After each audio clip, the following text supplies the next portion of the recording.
You're listening to Rep Radio. Our goal is simple. We support, promote, engage, and inspire the arts community by igniting the ghost light that shines on the stages of the up-and-coming, the unsung heroes, the brilliant writers, and the dynamic designers. Our podcast breaks the fourth wall to give you an inside look at the plays and the players. Stay tuned. Rep Radio is on the air.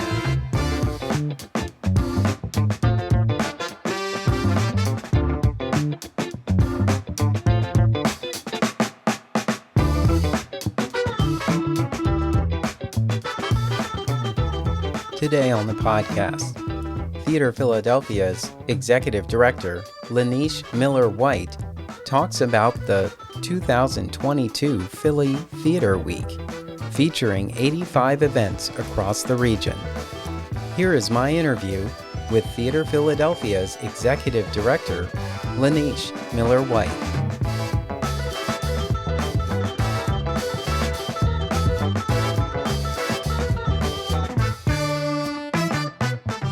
Welcome to the podcast. I'm your host, Darnell Radford, and today I am in the virtual studio with Theater Philadelphia's Executive Director, LaNeshe Miller-White. LaNeshe, welcome to the podcast. Hello. Thanks for having welcome me. back, I should say. This has become sort of an annual meeting that we've been having, which has been great. Yes. So I thought it'd be great to start this conversation by just catching us up with what's going on with Theater Philadelphia. We'll do sort of a year in review. So tell us what's up. So let's see what is new. So we have a new employee. So we're now a staff of 3. We welcome CJ Higgins as our operations and programs manager. So that is very exciting. More hands and heads in the game is great. We had our second virtual fall celebration, where we had performances and just celebrated the theater community. And that's kind of been our Barrymore's placeholder. But we will be back to adjudicating again beginning July 1st. So we'll start judging things again, and those things will be awarded in the fall 2023 ceremony, because we'll have to have a year of adjudication first. So we've gotten the Barrymore Oversight Committee back together. Brains are thinking about what to do with the Barrymores to make them come back even better than they were. What else? We have been being the kind of COVID helper people with our audience COVID guidelines and promoting lots of theater, because there is lots of theater happening again. Our website it looks so good right now. There's so many shows. It's just so nice to see it all fill back up. Yes, I was just saying February and March, my schedule looked like it looked in 2019. Yeah. And I almost got a tiny bit overwhelmed. Just a little bit. It's a lot. It's hard. It's like, coming back into like seeing multiple shows a week, and like it's been an adjustment. It's been an adjustment. Yeah. It's been good, but it's also a little exhausting. Yeah. So I've been seeing you get around the community, and I know what that hustle is like, and I want to know, how do I get some of what you got so that I can keep up with you. Well, one of the things that happened is this past quarter, I also was a teacher at Drexel. So I was taking my students to a lot of shows too. So it was like seeing things for leisure, seeing things for class, plus leisure. It was good though. I definitely got like thrown back into like the return to theater world and seeing a bunch of stuff, and it's been good. Yeah, I have to family and friends who I can't keep in touch with, when they see me out here, like checking in at various theaters and attending shows, I have to let them know, I'm like, this is work. Yeah. And I'm also enjoying it at the same time. So please don't feel like, oh, he's just bragging or showing off. Like, Yeah, no, I it am is all working. it's all part of the job. You gotta let the people know what's happening and what you're seeing. Yeah, yeah. And it looks like you've had some time to participate in a couple of readings that I saw. Yeah, I just did last night. I was in a reading of Nine Night at LaNeshe that Hmm. Ty Burley directed, and that was really fun. It was nice to. I love readings because it's nice to be able to have like a quick little process, like a few rehearsals, jump up and do it. And it was good. The play is really good. It's the first time I ever read it, and it's a really good like family drama. That's great. I'm glad to see theater in full swing, Hmm. even if we still can't clearly see everyone's faces. Yeah, yeah. So we are getting very close right now as we're talking. We're in the middle of March, and we're getting very close to the 2022 Philly Theater Week. Yes, it is Ah, coming very fast. yes. So tell us a little bit about Philly Theater Week this year. Sure. So this is our fifth annual Philly Theater Week. It is going to be April 1st to the 10th. And so last year, my first Philly Theater Week was primarily virtual. We had like two outdoor shows. And so this year we have in person shows, virtual shows, outdoor shows, workshops, readings, interactive experiences. It's a really, really fun set. We have, I think, 86 or 87 different events that people can choose from. Wow, that's awesome, just amazing. And I think 5 years of Philly Theater Week deserves a round of applause. Since we're in the virtual studio, I'm going to give you a little bit of a round of applause Yes. Thank you. for Philly Theater Week. Yay! Yeah. 5 years. It's exciting.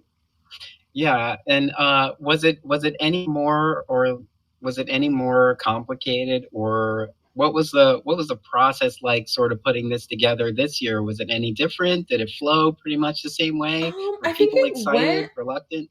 yeah, people were excited. It ended up falling at a weird time for some companies where they're like in between shows. But Yeah. we still ended up with about the same amount of events that we were having in the pre-COVID times. And it's come together pretty smoothly. I mean, now having three people on staff has definitely made it go even smoother. Um, yeah, so it's been good. It's been good. Yeah. Well, that's good. I noticed that there were some shows that were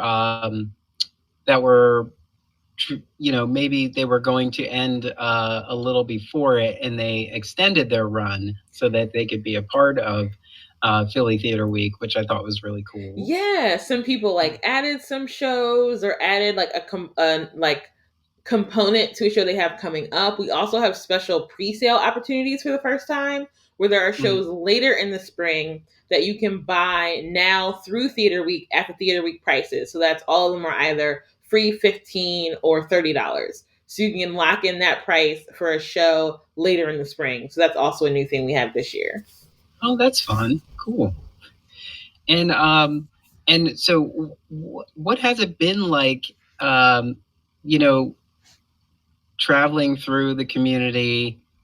We're still in COVID times, and Mhm. all of that is still kind of in a mix. As we are, there were a lot of people that I talked to over the last year that were kind of saying we're probably going to see this get closer to something we remember in the spring. Mhm. And I just wonder what your take is on all that.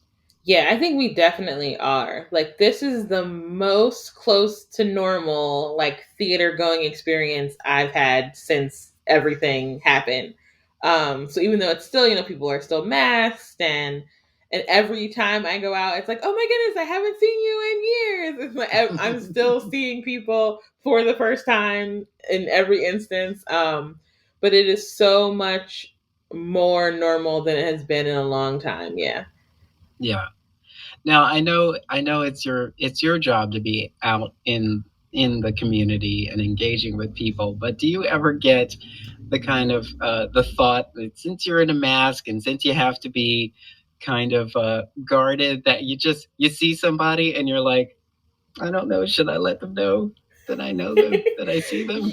Should I I go have. There's definitely been instances where I have been like, I know them. I could say hi. Like, so I mean, my hair usually gives me away. I think that's the thing. I up? feel like even when I have on my mask, people recognize my hair. But Hmm. there are some times where I kind of wish that I could just like get there 3 minutes before curtain, get in my seat, and just sit down and see the show. Because it is Yeah. also a little over the social part of it is a little more overwhelming than it used to be, which is like strange Hmm. for me because I used to love the schmoozing. Like I was all Yeah. about it. And now it's I don't know. It's still you got the mask on. You're trying to talk to people. Are people hugging? Are they not hugging? So I have definitely used the like masking and seclusion sometimes to kind of have my own time and space. Yeah, especially if you're fortunate enough to join the company to experience the production night. Just the energy of opening night, the reception afterwards is an opportunity to sort of engage with the audience who is there and meet some of the cast and crew. You meet the production team, but we haven't really been able to do that. We've just been uh, there isn't going to be a reception. There will be no Yeah. food.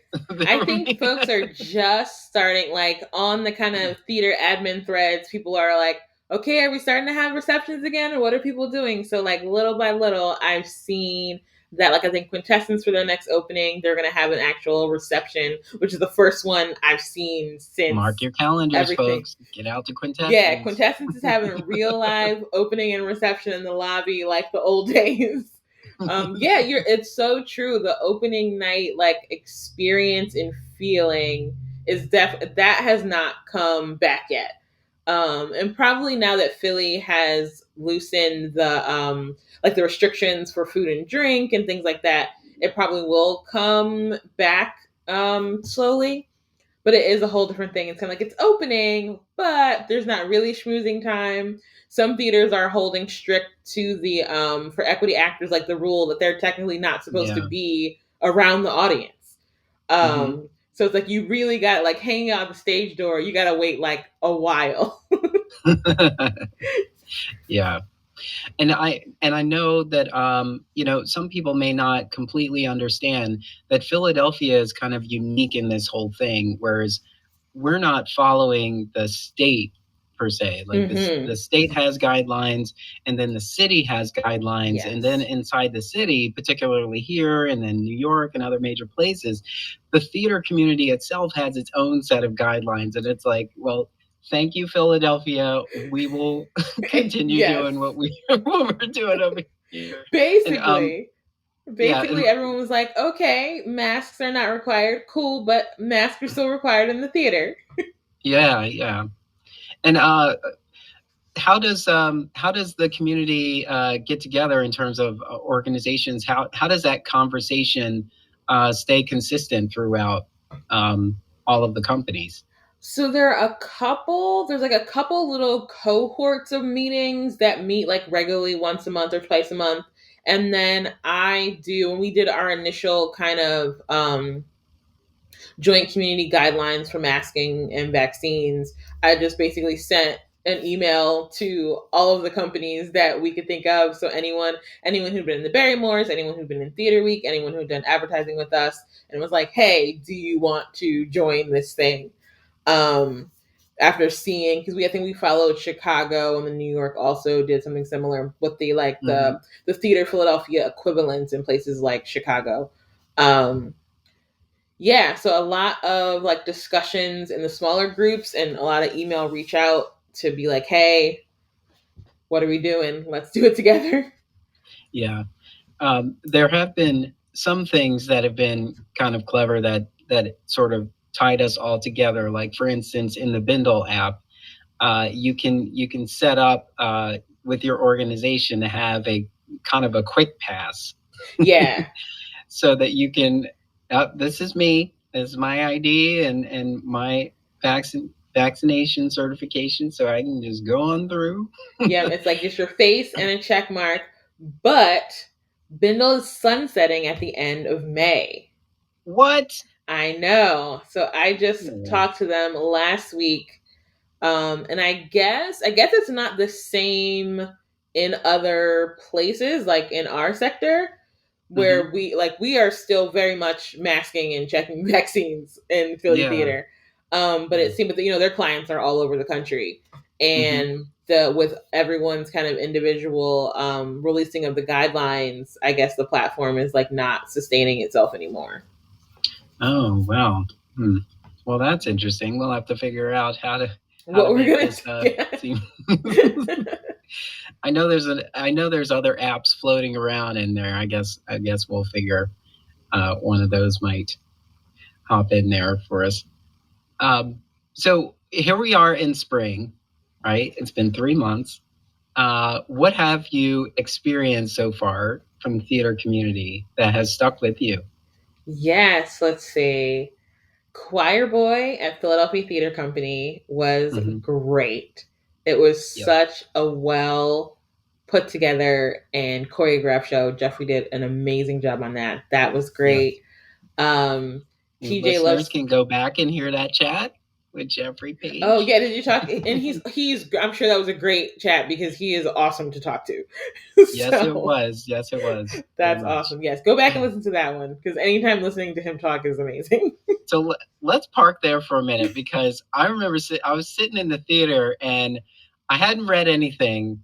I hadn't read anything yet. I'm just sitting there going, are they trying to make babies in here? This music is like Quiet Storm, Power Yep. 99 FM way back in the day. Yes. And then I saw a note that was something to the effect of Quiet Storm, and I was like, okay, I was on point. Yep. Yep. They were really setting the mood with that piece. Yeah. Um, yeah, and it was very powerful, and all of the wonderful music and choreography. I felt like I was like, they need to put out an album or something. Yeah. This It was is really this good. is an amazing moment, and I think what a great production for PTC. Mm-hmm. To have in their season. I think that's going to be a production that people are talking about for a Absolutely. minute, and the whole team, everything that they brought to that production, I thought was really really Yeah. amazing. Every aspect was great. Lighting, sound.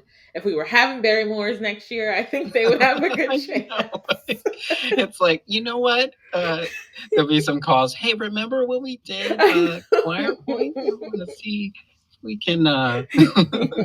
squeeze that in there real quick. Yeah, yeah. So that was definitely a standout. What about some other ones? What else have I seen?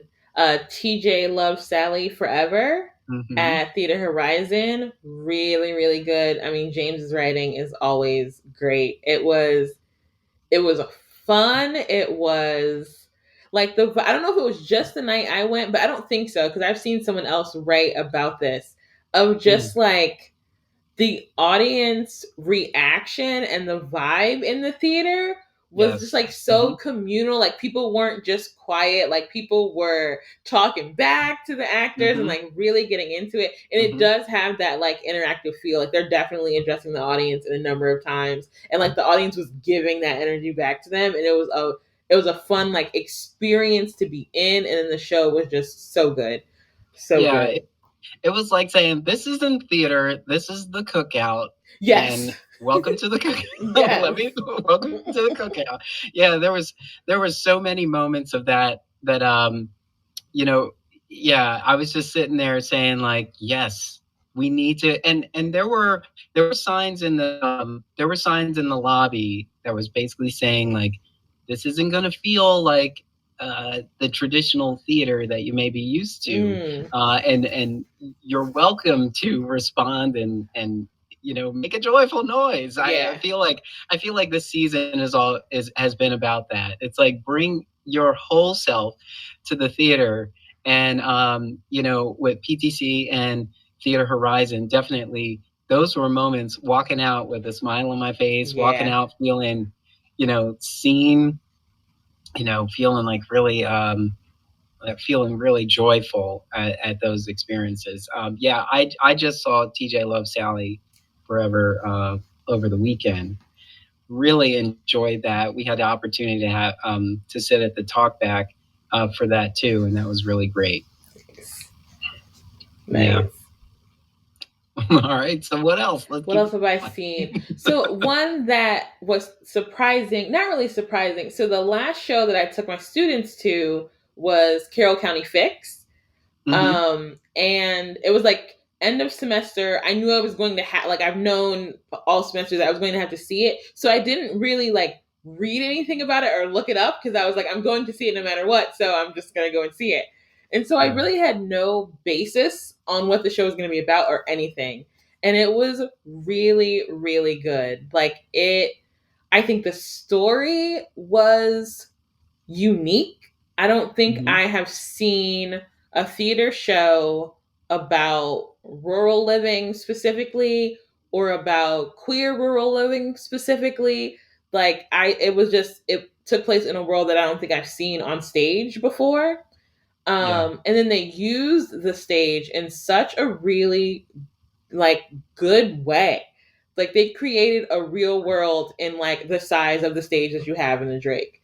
Hmm. That was expansive even within that like small space. It was really good. The performances are really good. I didn't know, well, I know Steve Wright and he was great. I didn't know the other actors, but they were all great. It was like really touching and sweet and it was great. I had no idea what I was getting going into and I left like, oh my goodness, that was great.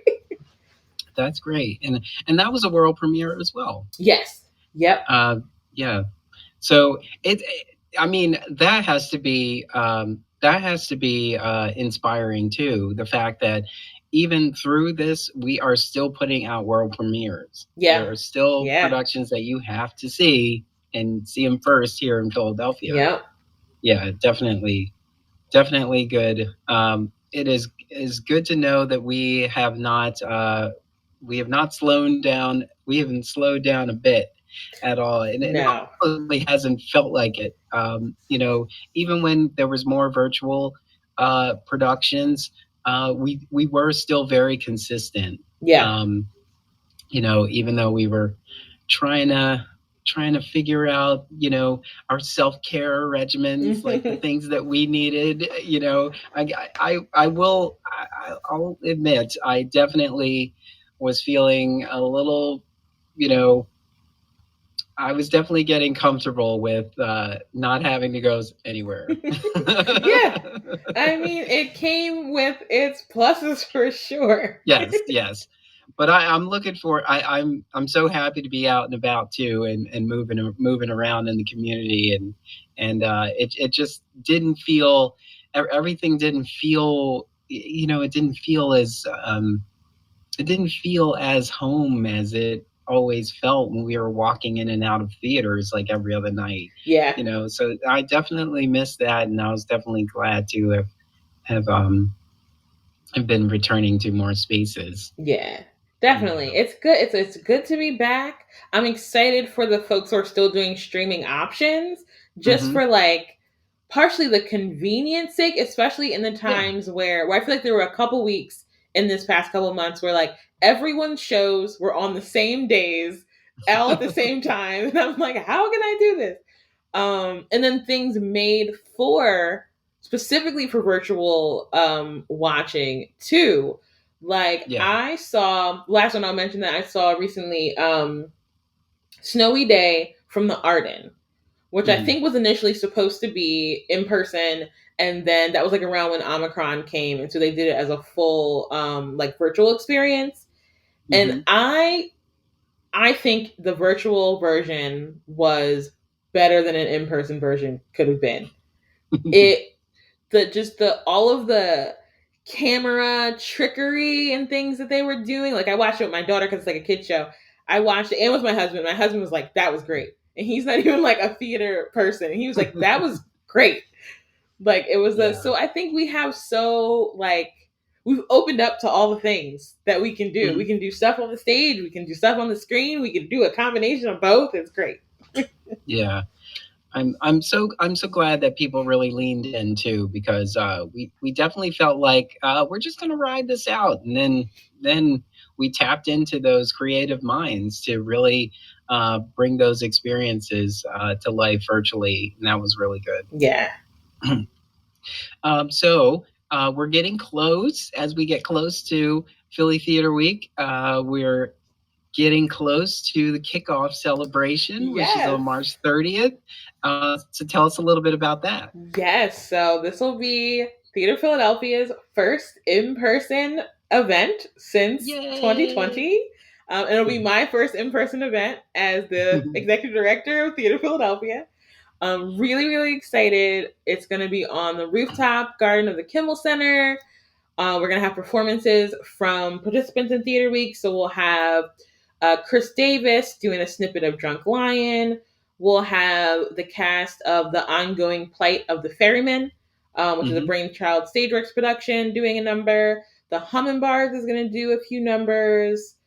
Without a Q, who has their Golden Girls show, they're going to do a little scene from their show. It should be really, really fun. I'm excited to see people and let people get a little taste of what they can see in Theater Week. Very, very excited. So that's on the 30th at 5. That's great.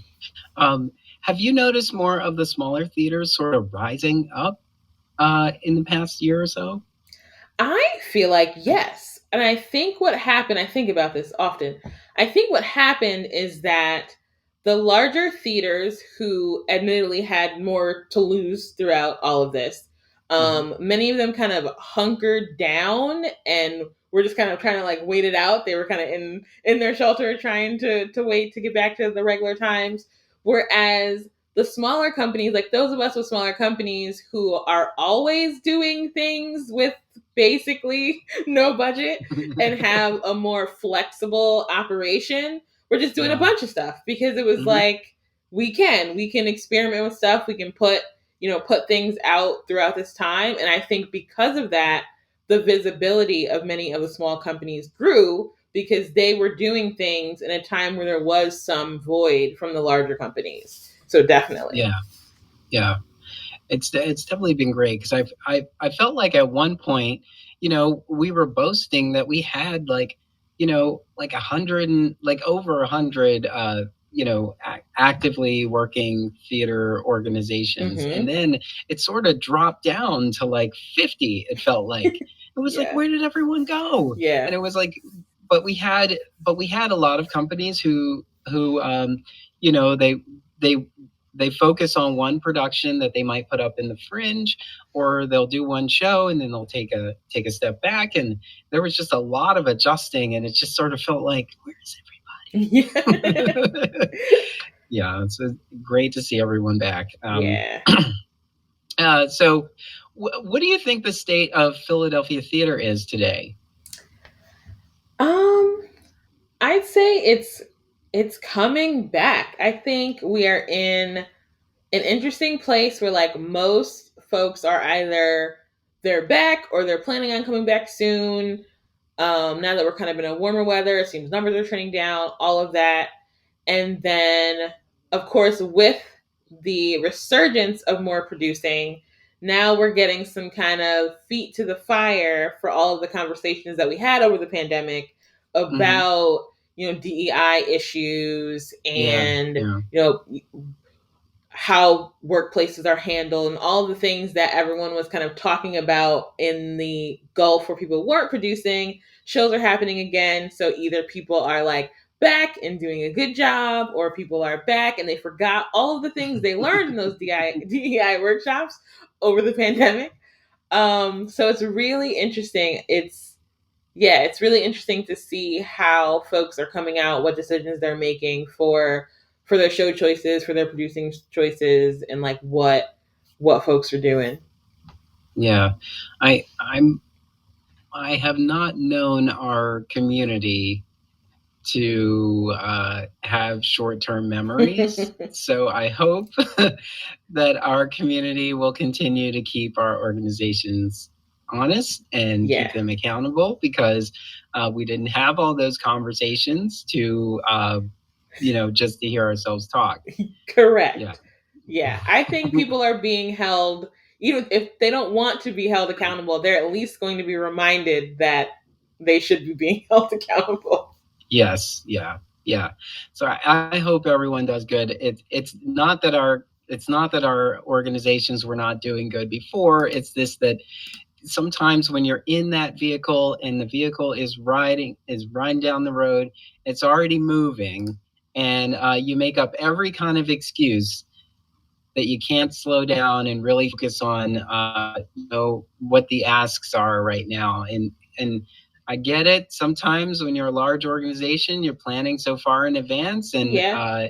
it takes a bit for you to get rights to some shows, and then when you finally get them, like, you may or may not line up with the conversations of the day. Very true. I Very think true. I always try to find the work that speaks to whatever is going on in society today, and sort of draw those kind of comparisons, in interviews and all. But sometimes we'll see something where it's just like, what? Yeah. Why? I'm not saying this production wasn't a great production. I'm just saying, why now? Yes. And that is the key question. That is the thing. And that's like the main question that would be in discussion with my class is like, why this show? Why now? And I Mhm. think I think that's a part of what folks don't understand sometimes, that you can do a very wonderful production of a show that doesn't make sense to be done right now. There's Mhm. two different Mhm. things. Yeah. When people walk out saying the lighting was great in that, sure, pat the lighting designer on the back, but Yeah. it's like, well, what about the piece itself? Yeah. you know yeah, I definitely think about that a lot.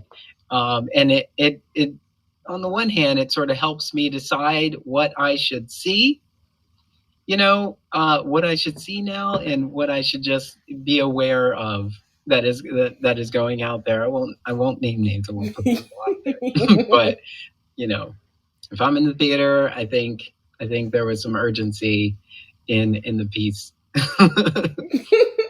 This is my thought. um, let's see. So we already chatted about COVID. And so coming to Philly Theater Week, are there any shows that are in that lineup that you're looking forward to? Any productions or events particularly? Yeah. So One with your picture on the graphic? oh, the one that I'm doing. Yeah. Yeah. Well, I'll talk about mine first. So Mhm. I am doing a workshop called "Make It Make Sense." Mhm. And the sense is CENTS, and it's a grant writing workshop put on by me and the Black Theater Alliance of Philadelphia for Mhm. Black producers to learn about grant writing and all the grant There you world, and like go. Give me that money. getting that money, getting those cents, and just demystifying the whole grant process for Mhm. producers. So I'm excited Great. to just like share what I know and what has worked, and hopefully get more people getting that money. Yeah.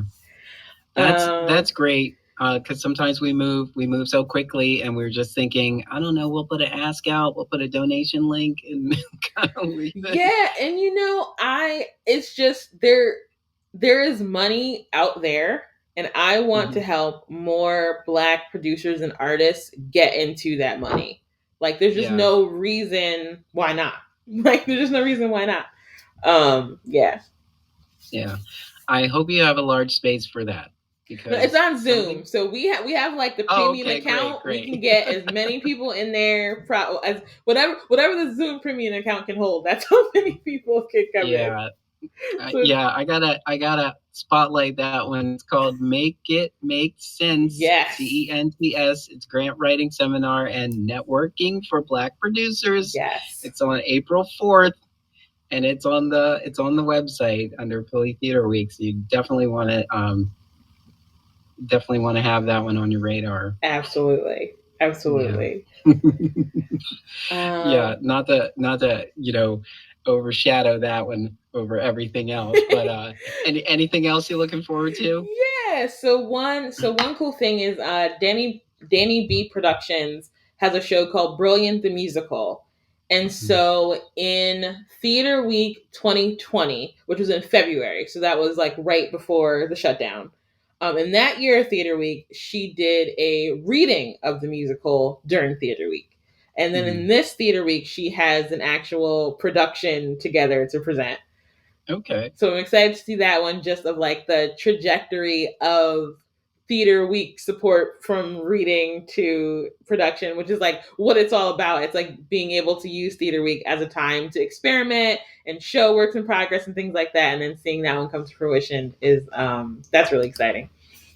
Yeah. Also, what else? So Almanac Dance Theater actually has like a mini festival within Theater Week called Mini Ball. So it's like a mini version of their Cannonball Festival, which they do in the Fringe. So they have a bunch of shows. They have a burlesque show that looks really good. A show called Artifacts of No Consequence, where the lead artist on that is Jeff Evans. It's a solo show. And he's kind of setting up and bringing in artifacts of like his entire life, like diaries and toys and all kinds of things, and kind of giving the audience a walk through his life, kind of good, bad, and ugly. So that one looks cool. What else? The reshare of, or the re-screening, I guess, of the ongoing play of The Ferryman, because I saw that in October and it was really good. So exciting that we get to be like the vehicle for the streaming of that. That's great. Yeah. Good. And I know that there's one that it'll already be on stage, but it'll also be here for Philly Theater Week from Curio Theater Company. Yes. Lady Day at Emerson's Bar and Grill. Yes. Very excited about that one. Yeah. Once I saw the posting for that, I was like, okay. Yeah, that's gonna be. I'm sure that's gonna be good. And that has like limited tickets. So if you are trying to go, get your tickets ahead of time. Yeah. You may not be able to wait till. Yeah, that is not one to wait for, because they're doing a like unconventional setup. So like seating is limited. Get in there. You're gonna want to. Yeah. Of course, there are a ton of wonderful events that make up the 2022 Philly Theater Week, and they are on the website. You can go directly to phillytheatreweek.com to get that direct link, or just go to Theater Philadelphia to find out that complete list of productions that'll be on. And there's actually a handful of those productions that are already running right now, so you can still get to them. You don't necessarily have to wait till Philly Theater Week. Yes. But if you're looking at Philly Theater Week to fill it up like we do for most and get festivals, those Philly Theater Week prices as well. Oh yes, get those. Yes, get those PTW prices in there.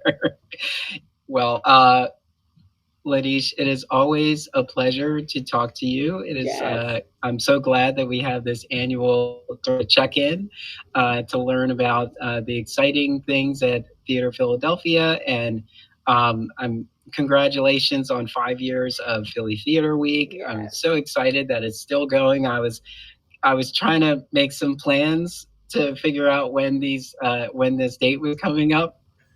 I unfortunately have a couple of readings that will happen after Philly Theater Week. I know. Okay. You know what? Next year we're gonna put the dates out early in advance, so everyone can fit them in. No problem at all. I think it'll be a good build-up, and hopefully, if you've been on the fence, if you haven't been sure if you wanted to come out and be a part of the theater community as you were before, you might want to use Philly Theater Week as your opportunity to get back out there and get into the swing of things and get your theater legs, so to speak. Yes. Get them going and support these great organizations and events. For Philly Theater Week, and that is April 1st through the 10th. And that information's at Philly Theater Week, theaterweek.com, or theaterphiladelphia.com for that information. LaNeshe Miller-White, our fearless leader, executive director of Theater Philadelphia, thank you so much for taking the time to chat with me. And it is always a barrel of fun. And I look forward to seeing you in these spaces when we can chat and hug and Yes, I all that cannot good wait stuff to that we run used to into do you before. out in the Yes, world. yes.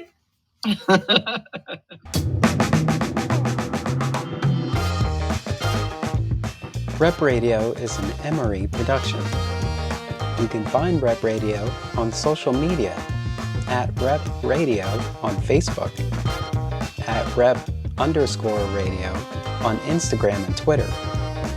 For more information, visit us online at em3ry.com. Ride with us. Emory is on the move.